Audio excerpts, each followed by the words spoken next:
All right, this is another video on MiSTer stuff. Kind of impetus for this was, um, you know, recently getting the MiSTerPi from Retro Remake, and I think there's going to be a lot of new people to the project. Um, this video kind of assumes that you've gone through the basics so far. We're able to follow Taki's setup guide and um, get MiSTer Fusion on there, and then get the cores on there, and then run the update script. I'm going to pick up after that. So the first thing I'm going to do is I'm going to show how I actually like to organize my stuff. And this comes with the caveat that I am an insane person. I on each of my misters, I do like having just about everything available at all times. Even if I'm never going to play it, there's something, deeply satisfying about that to me. So on the right here, this is a 1 terabyte SSD card, and right now, let's see, it is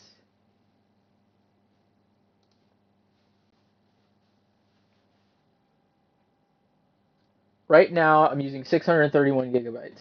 That leaves 320 open. There are a lot of there are a couple of CD-based consoles that have yet to come to MiSTer. CDI is in the works. 3DO is possible. PCFX is also there. FM Marty Towns, um, FM Towns Marty, jeez, is another one.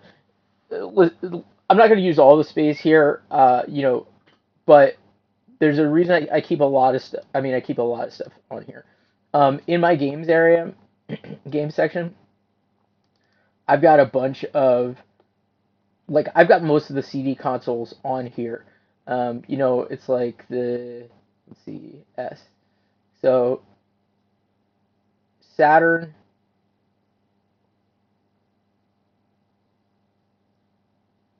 or did I put it under? I have mine under S Saturn. I'll put it into to Saturn in a minute. Um, Saturn's taken up 186 gigabytes. What I don't do is I don't put my PlayStation games on here. I put my PlayStation games on a um, USB stick that I plug into the MiSTer. To do that, to use USB storage, create a folder called games, and then the same as the name folder over here. Um, and then when there's like cores that are a little bit, I don't know how to describe it, weirder, where there's like projects and I'll get into two of these, 0 megahertz DOS collection and AmigaVision. It makes sense. Always put these on your SD card. When you try to mess with doing that on USB, I've only run into issues. That's another reason to leave space here, because there could be like I could go crazy on DOS games down the road. Um, and I'll get into those two projects in a little bit. So talking about ROMs themselves, so going into NES, you'll see that I have all my stuff is in a zip file. Um, this MiSTer could easily go in and deal with this. It saves, a little bit of space. It's not a big deal. You can also see Neo Geo Pocket. Yeah, and this is unzipped. Most cores support the zip stuff for these like cartridge games. When you go into here's a really you got to do this to save space. When you're talking about your CD-based games, you want to get CHD.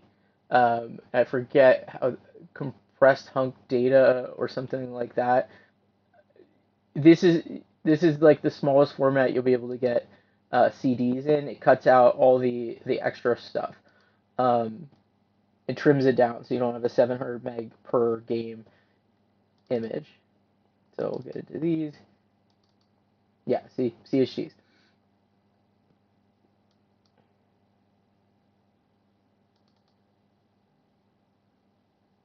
Um, yeah, so PSX.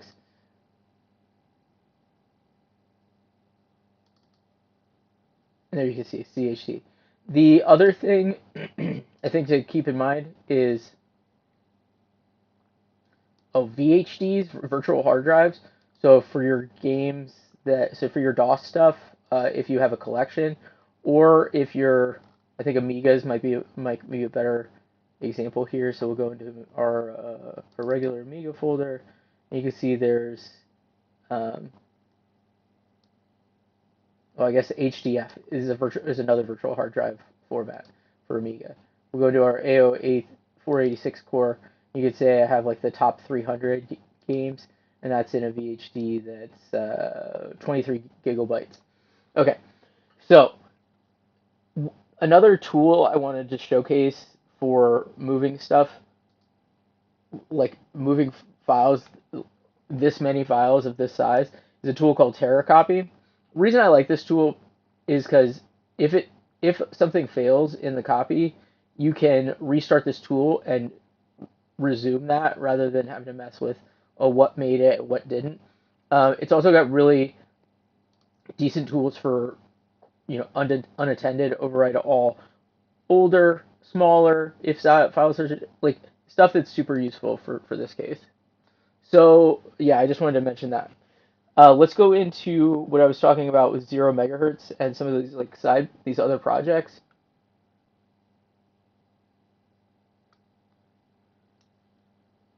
And I'll have links to this stuff in the description. I guess I haven't really done that before, but okay. So the 0 megahertz DOS collection. This is probably your easiest way to get DOS games up and running. Um, at the core of this, you can go to the Internet Archive, go into the collection, and then, like I said, I'm crazy and I downloaded all of these. You can download just the games you want, and then I'll show you how that like how that looks when you extract it and copy it over. But you could download just the games you want, or you could download everything. These are the official collections, like 320 games or so, and then people have added several more, and there are ways to add your own games. So what that looks like when you download everything is so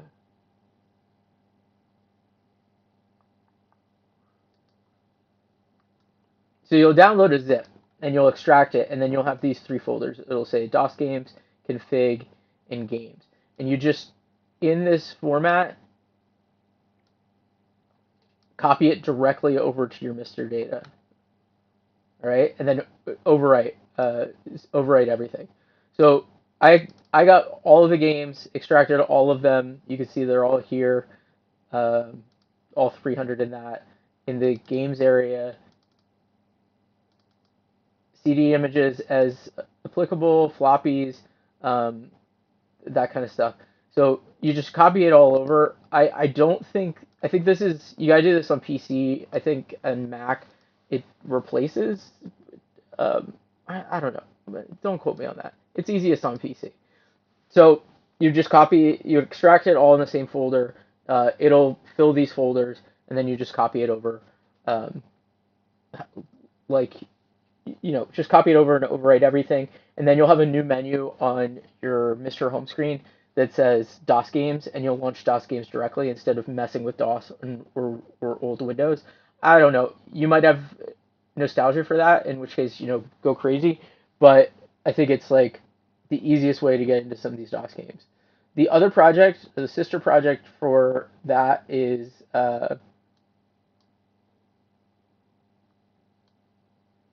AmigaVision. So AmigaVision's the convenience is the same. The way it operates is different. Well, the 0 megahertz was set up to optimize for launching those games individually. The AmigaVision uh, is one large launcher. So you'll download this guy, and after you download that, you will. That's the wrong Explorer window. You'll extract AmigaVision, and you'll have this folder. And so then you can see it's config or computer config blah blah blah blah blah. You copy all of the folders over to directly over to the MiSTer data, and then overwriting everything. Um, don't copy over the zip file. You don't need that. And then you open the README, and it goes into kind of there's some stuff that you should add to the bottom of your MiSTer INI file to optimize. If you don't, it'll still be okay, but like you should do that to optimize. And then you'll instead of like accessing those games directly from the menu, you'll go into Computer Amiga and then select the that HDF, and that will um, launch a launcher that lets there's hundreds of Amiga games that you can play from there. Okay, what else? Update all.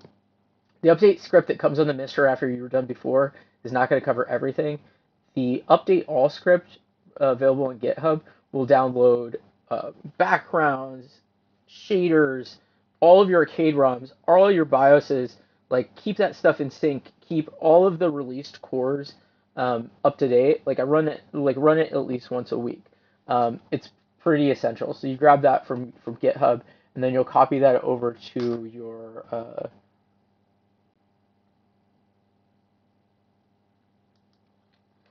let's see. So you'll copy that over to your MiSTer data uh, SD card. You'll go to scripts, and then you'll copy it over. Here's update all in mine.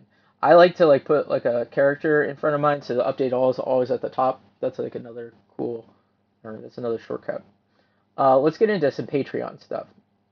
So Hotego is a prolific developer of arcade cores as well as the Neo Geo Pocket uh, and Pocket Color core. I highly recommend joining their Patreon. It's like $3 a month, and you'll get several beta games every month. Update All can also download these automatically. All you have to do is when you're a member, you download the jtbeta.zip. So you download the jtbeta.zip.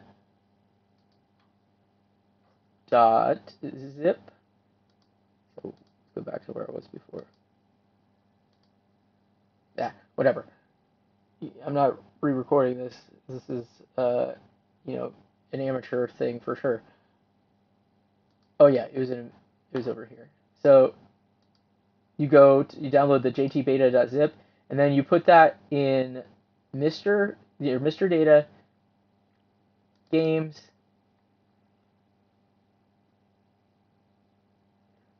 MAME, and then it'll be in here. So you'll see, yep. And that's where the things are looking for. When you run the update all script, hit up when it first starts and go into the options and make sure you're downloading Hotego beta cores. Let's see. The last thing I wanted to talk about, there are some super duper special cores that you can only get on Discord, on the MiSTer FPGA Discord. So you go to the MiSTer FPGA Discord, you go to MiSTer cores, and then you can see there's a few things that are kind of like unreleased or they're special builds. Philips CDI there is a core available, so we'll look at the pins for Philips CDI, and then here's the core posted by the dev. Saturn, yeah, it'll pull one down. Update all will pull one down, but if you want the latest and greatest, which includes um, a lot of like improvements to specific games, um, there's a link to the unstable nightlies, and you'll be able to pull it from GitHub.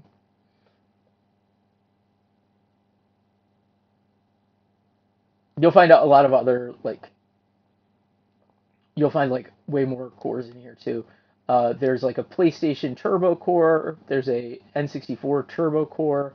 A lot of really cool stuff. I think you might have to use a different uh, MiSTer INI or whatever your base config file is, but I'm not 100% sure on that. I usually just wait for stuff to come down through update all. Okay, so that's it for me for right now. I just wanted to offer a couple of like getting started pro tips for people new to the platform.